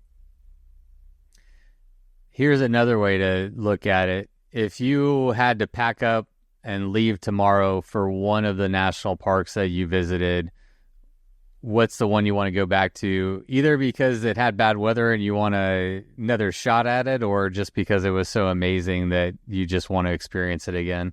Well, so when I went to Voyagers, which is up on like the U.S.-Canada border, that park's like 99% water. I think they have like one trail. It's like a half-mile trail basically around the parking lot, but everyone goes there to go on a boat trip, like canoes especially.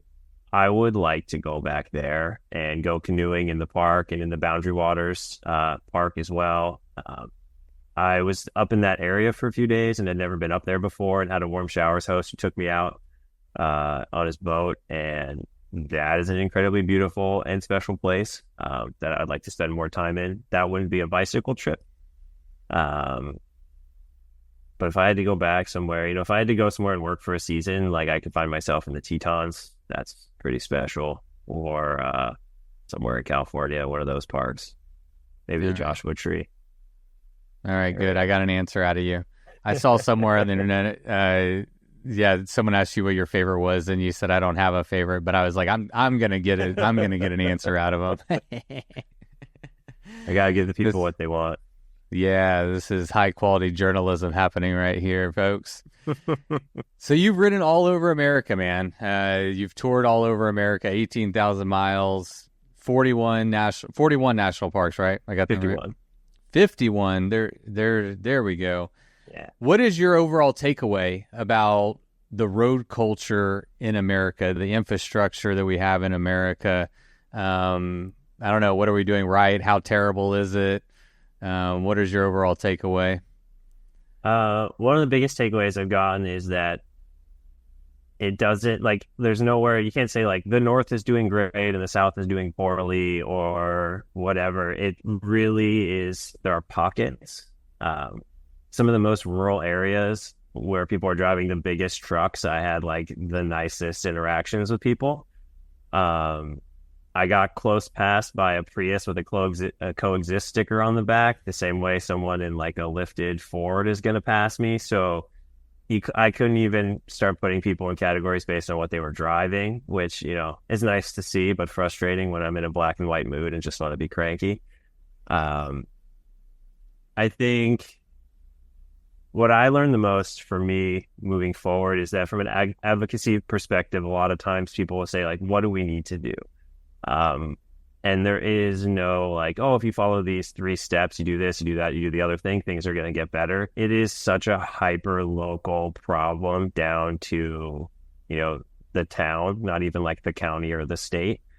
And so I was having a lot of conversations with folks about the specific issues they're running into. Because, like protected bike lanes are great and super helpful, but do you need bigger, longer paths? Do you need, like in Colorado, there's no information about like how to drive with cyclists when you take the driver's license test. Same with Pennsylvania, unless they've updated that recently. So like you get people who are moving around to all these different states who might come from places that don't have good cycling cultures, and they don't know how to drive and share the road. But yeah, I don't know, it's always great when there's a separate path that actually takes you where you want to go and is nice and well maintained. That's like top of the line. But there's like a lot of smaller things that can get done before major capital investments. Like a lot of times when I would tell people that I was trying to make cycling better in the national parks, they're like, oh, well, if you're going to like start widening roads to add all these bike lanes, like, you're cutting down all these trees, da, da, da. And I was like, well, we don't need to start there. There are a lot of other options. Like, first off, a lot of the language that gets used with how we talk about cycling on the road is geared towards policing cyclists and not telling people how to share the road. Even those classic, like, share the road signs with the bicycle on them, drivers assume that means cyclists share the road, not drivers look for cyclists and share the road with them. So it's a pretty garbage sign that lets either culture sort of read what they want from it, what's advantageous for them. There's a lot of small changes we can make, like the language that we use, the hiker-biker campsites. Maybe instead of widening the roads, we just start one-waying the roads so that people have passing lane and a cruising lane so that cyclists aren't slowing down traffic in the one lane and making people take big risks and get cranky. There's just, I don't know, so many things. If I have to give a shout out to anyone on what they're doing well, it'd be the city of Minneapolis. They're absolutely crushing it. I didn't even go through there on this tour. But other than that, no one's like nailing it. And no state is like so far ahead and so far behind. It really just depends on the towns, I feel like. Yeah, I think that makes sense. I don't see a big national push for cycling advocacy, cycling education. What I think I'm seeing is that it's cities, communities that are figuring this out. And the ones that are doing it right are realizing the benefits of a healthier population, of less traffic, and better quality of life. And you actually took my next question right out of my mouth, which was, it's a complicated question because we could talk about cities, we could talk about highways, we could talk about back roads, we could talk about national parks. There's all these layered conversations, but let's take cities, for example. What did you see in either Minneapolis or other cities? Like, what are some things that cities that are doing it right? What are those things that they're doing right? Building real protected like infrastructure for cyclists. So totally separated bike paths. Because this idea that you're going to like put some paint down and we're going to like share the road, does not acknowledge the power dynamic and the cultural history that exists on the street, right? Like, it's not like I can hold my own. If you have a big truck and you're bullying me with it, I can't like stick my arm out and fight for my space. Like, I just die, right? So it's like, I can't stand up for myself. You get your gun out that you found on... No, I'm kidding. And then... Spoken like a true Texan. I don't believe that, by the way, people. I'm only being silly. But yeah, this idea that like, we're going to fight for our space. Like, we build this infrastructure that requires enforcement, and then the enforcement's just not being done, or it's being done in, along racial lines, and it's a tool to profile people and harass certain communities.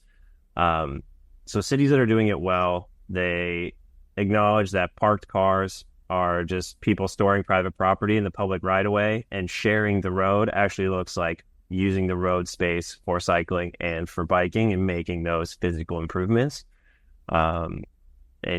Protected bike lanes, high traffic bike lanes are good for business. Any business owner out there that's getting cranky about some parking spot getting lost in front of their place, go Google all the research that tells you the bike lane's actually going to help your business. That's what people are doing right. We already know all the answers, and they're very simple. It's like building a continued network of protected lanes, but usually it's a protected lane that doesn't really go anywhere, so that it's not highly utilized. And then people are like, why do we spend all this money? It's it's a lack of political will more than it is about good ideas or ingenuity or anything like that. Because at the end of the day, it's like, it's so simple. If you wouldn't put a small child in it, it's not a bike lane. So like, if your city's like, we built 50 miles of bike lanes and all they did was put down a paint in the window, like in the door lane, they did nothing. And so they're going to tout that, and they're going to try to tell you that they're helping. I don't even ride in those because you're too close to the cars, and then it makes the drivers mad that money got spent on that, and you're still in front of them, and it just creates conflict. Yeah, so real concrete, those are the people who are doing it right. Yeah. What about national parks? What national parks did you visit that you felt like got it the most right whenever it comes to cycling infrastructure, accommodating, hikers and bikers in the parks? Glacier, by far. They know that people want to come there. They want to ride going to the Sun Road. That road doesn't allow for high-speed driving for the most part, so you can ride a bike on it pretty comfortably. They have several hiker-biker spots on both sides, so you can have a long day, you can have a short day, and then they have a shuttle with bike racks that runs the whole road. So if you want to leave your car on one side, bike all the way through the park, and then get a ride back to your car, totally fine, totally reasonable, easy to do. So that's great. And then, Zion closed the road through the park to private vehicles several years ago. Now they have the shuttle, and there's a ton of booming e-bike businesses. So just sort of the nature of that park and their commitment to the shuttle has made it a great place to ride.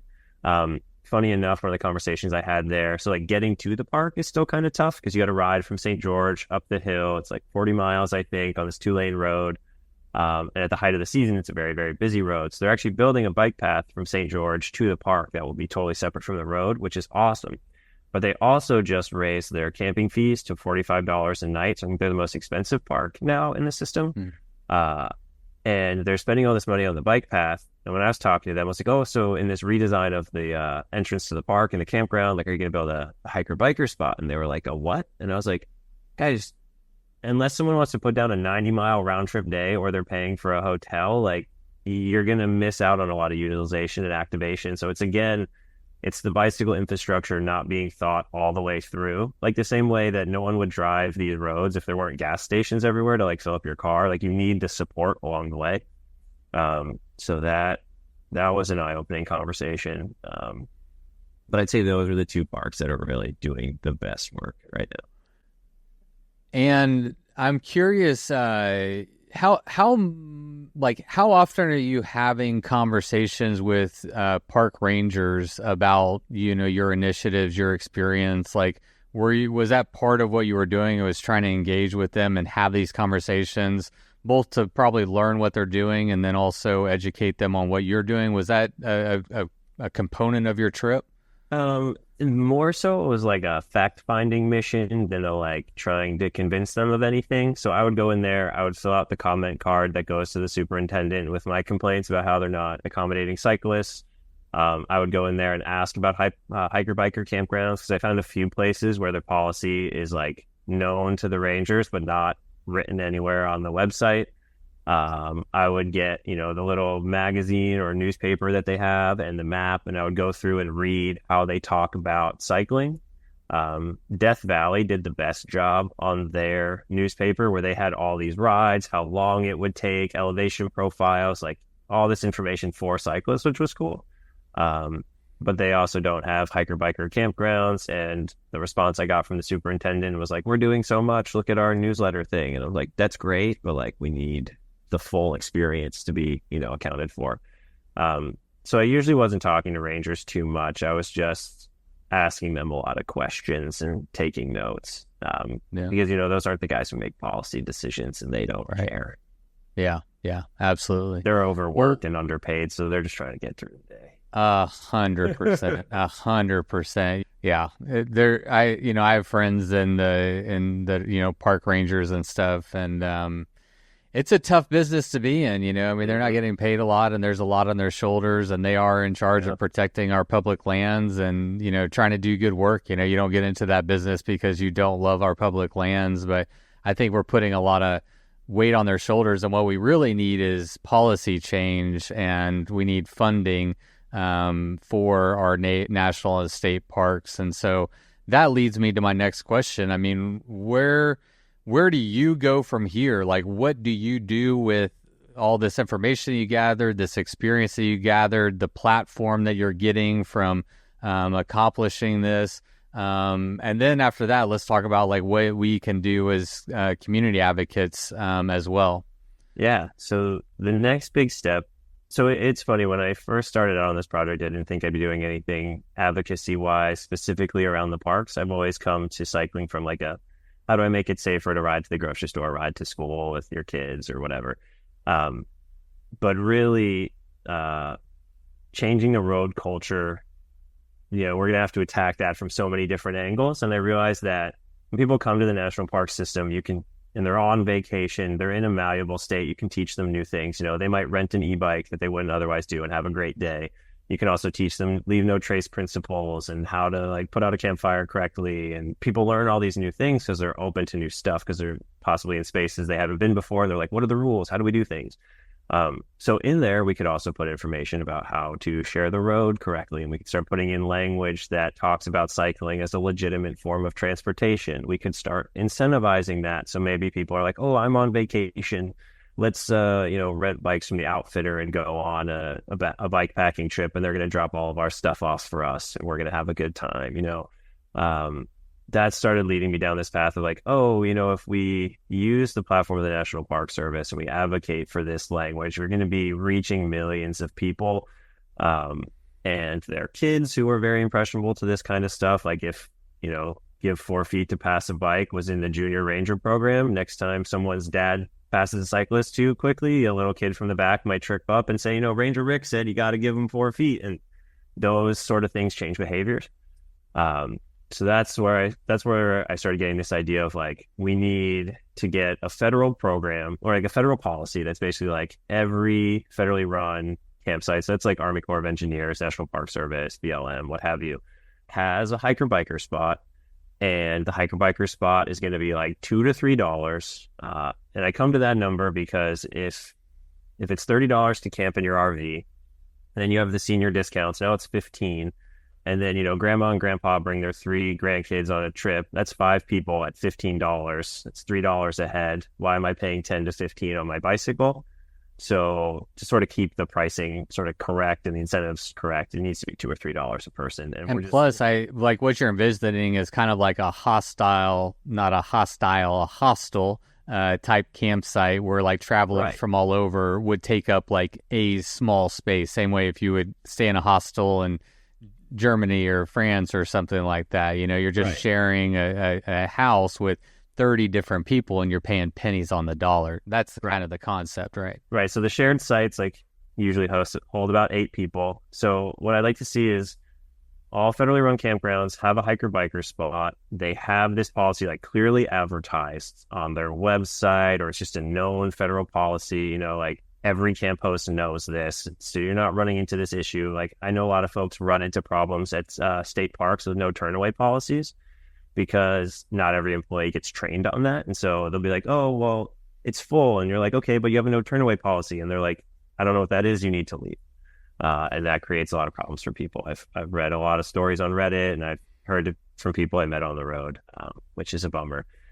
But yeah, that's the big push. And then once the federally run sites have sort of accepted that truth, right? Like bicycles are just better. They do less damage to the environment. People who are cycling are going to use less resources, so they can be cheaper.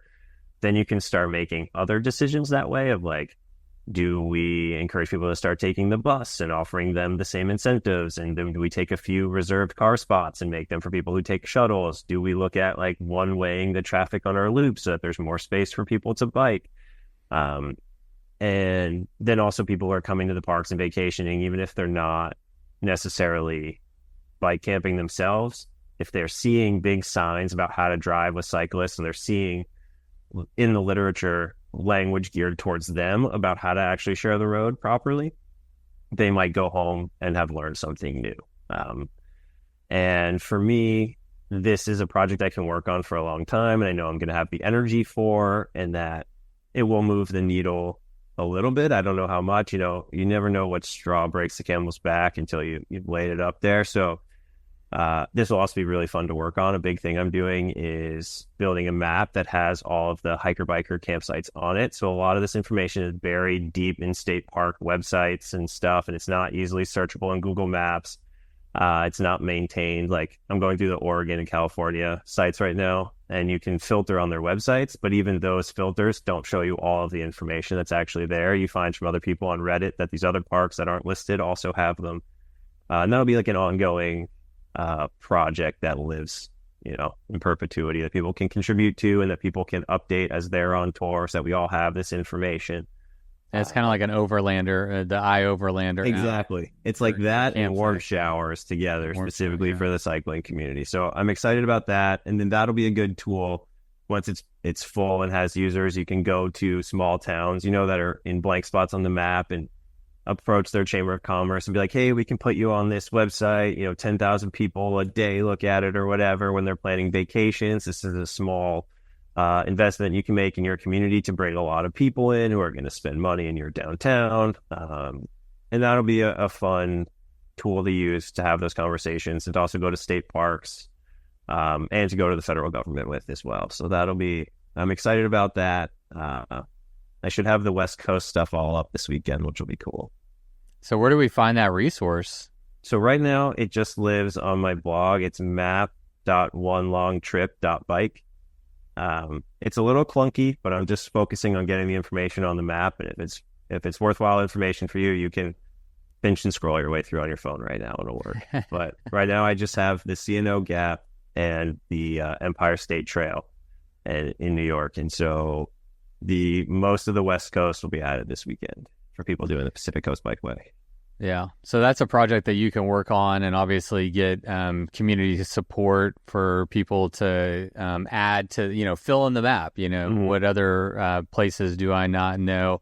What about, for advocating directly with our national park system, some of these ideas that you promulgated, are there already organizations, nonprofits that you can kind of hitch your wagon to try to push this up to the top of their pile? Or what's the game plan to actually, get that in front of the decision makers? So in some cases, yes. So there's for instance, the nonprofit group, the Public Lands Alliance. They do a lot of work with federal land managers. And I'm in talks with them about doing something at their big event in February, tabling or talking, just getting this information in front of the decision makers that are going to be there. There's also, most of the time when you go to a national park, the gift shop is run by some local nonprofit. Talking to those folks about what work they've already done trying to encourage cycling, if any, what roadblocks they run into, whether it's personalities farther up the chain or some sort of laws, just sort of learning the landscape. And then also talking to other transportation advocacy groups in states that have parks, hey, has anyone worked on this? Is this something you're pushing for? Do you have relationships with these people yet that you might be able to introduce me to if you just don't have the bandwidth to take this on?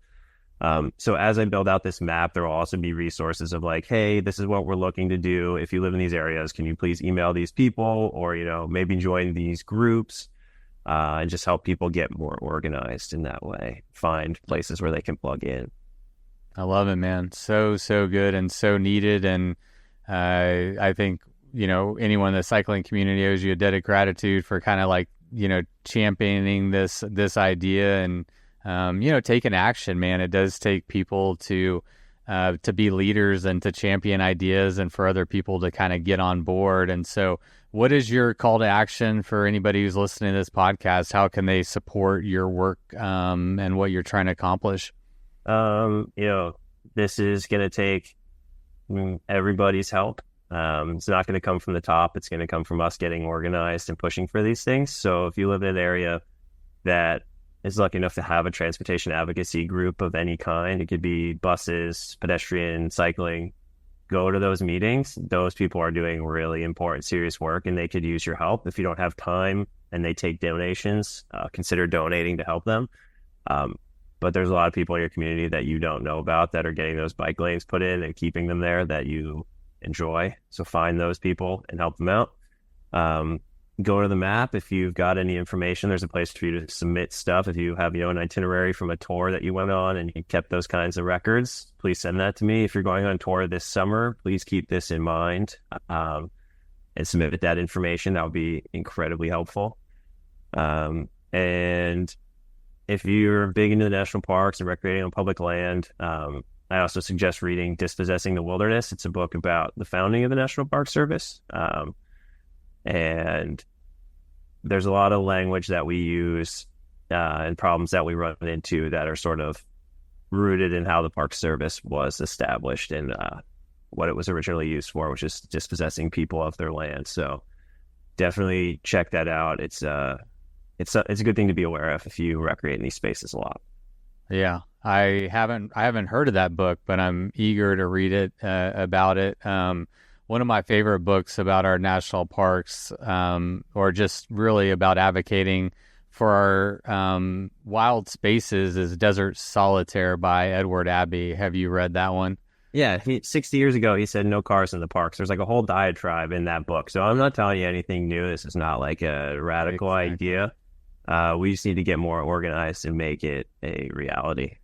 Yeah, man. Talk about advocacy. He was in the park pulling up survey markers and pouring salt and sugar into dozer tanks. And my favorite quote from that book, and I'll butcher it completely, but you can't see a thing from that goddamn contraption. You got to get out of your RV and walk a little while, and then after you walk, you crawl, and after you crawl, you bleed, and then maybe you'll see something, and his whole his whole mission was to get people out of their cars and to get into nature, to experience the wild places, and then maybe you will see something, and I think that we have a lot of work to do there. It is wonderful that we have these national parks. It's wonderful that Roosevelt had the foresight to set them apart and to protect them,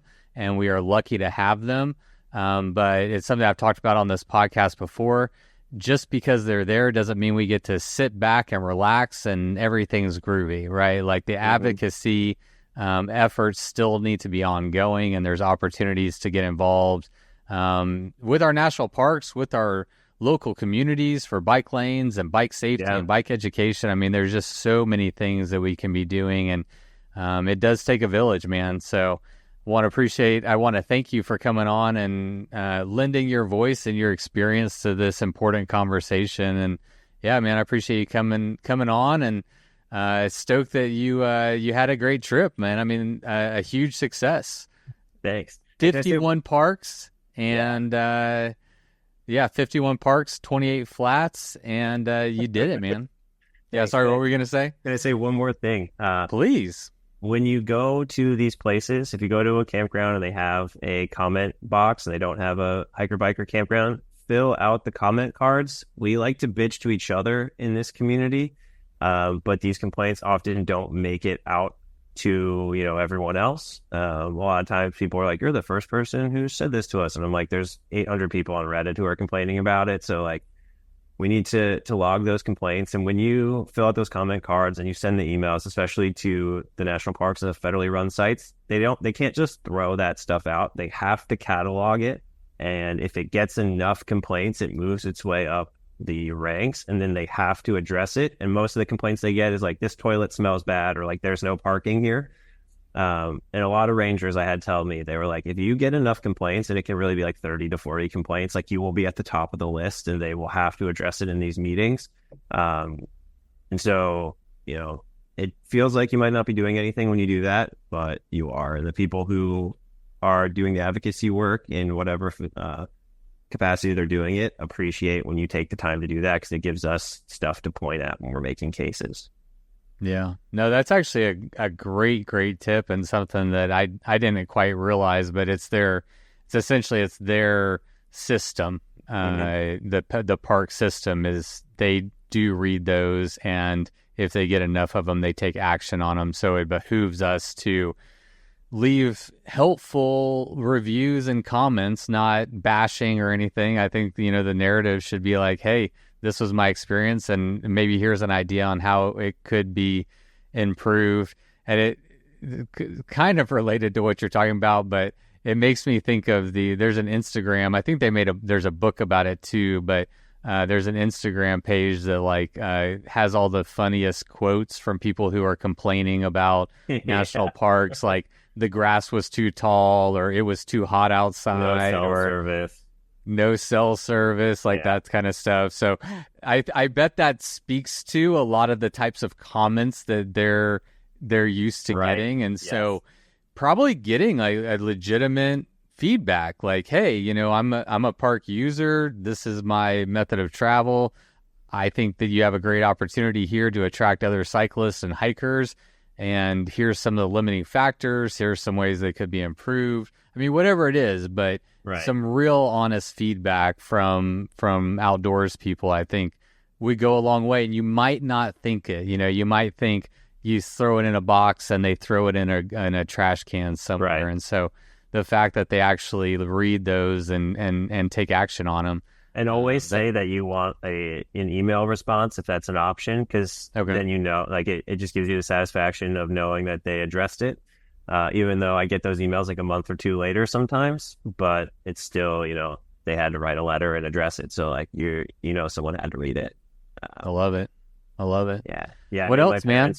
I made my parents go fill out comment cards. When I got to Acadia, they were waiting for me. And they're like, what do you want to do? And I was like, well, first off, I got to get some postcards. And then you all need to fill out comment cards. And I was like, this is what we're going to write. And then we dropped those off. And those probably the only 3 comment cards they got all day. But, nonetheless, they're important. Yeah, that means they were the most important ones. Exactly. What else, man? Did we miss anything else that you wanted to touch on before we wrap this thing up? I don't think so. That's really it. Yeah. All right. Well, last question, just for fun. We'll close it out with a fun one. What was the thing that you were craving the most when you got home? A shower, a bed, a beer, a meal? What was the thing that you were looking forward to the most once you got off your trip? Easy. There's an Italian restaurant down the street from my parents' house that I grew up going to. I went straight there and got chicken parm from Jerry at the Non-Solo Pasta in Yardley, Pennsylvania. All right. Shout out, man. And anyone who's there, got to go check it out. Yeah, it's great. Spencer, thank you very much for coming on. Appreciate it, man. It was a pleasure to chat and learn some more about how we can be better advocates of our outdoor spaces, man. This has been great. I really appreciate it. Yeah. Happy to chat. This was awesome. And if anyone needs help finding an advocacy org in their area, DM me and I'll help you find what's there. Oh, and I wanted to also tell you, Spencer, that if you ever need me to amplify any of the things that you're doing, to help get the word out, to help, just make some connections, definitely holler at me and I'll help amplify it any way I can. Awesome. Appreciate that. Definitely will. Absolutely. All right, buddy. Well, happy trails to you. Yeah. Take care. All right. Peace out. Bye-bye. All right, everybody. Thank you so much for tuning into today's episode. And a special shout out goes to Spencer for coming on the podcast and sharing his experience and some helpful resources on how to be bicycle advocates. And really appreciate the work that he's doing and championing to make bicycle touring more accessible to other people. And one quick note about the website that Spencer has created listing all the campsites. Since the time of recording, he created a new domain, so you can now find that resource at gobikecamping.com. And of course, you can find that information in the show notes. Just a quick reminder that a great way to support this podcast is to also support the sponsors that value this podcast and value you as a listener. This week's sponsors were Old Man Mountain and 7 Mesh. And if you would like to patron their websites and enjoy some of their rad products, you can find coupon codes for both of those companies in the show notes. All right, everybody, thank you so much for being here today. It is always a pleasure. Until next week, you know what to do. Go ride your damn bike. It was the middle of the night. You grabbed your knife and you held it tight. The sounds of beasts kept you awake. The sounds they made kept you afraid. In the morning, you packed your bike. Memories forgotten from the previous night. You rode faster than ever before. Was it your imagination or merely folklore? Fear turned into strength as you pushed further. Every pedal stroke stronger and firmer. Your bike feels weightless, your legs aren't tired. You think to yourself, just a few more miles. Bikes or death. Bikes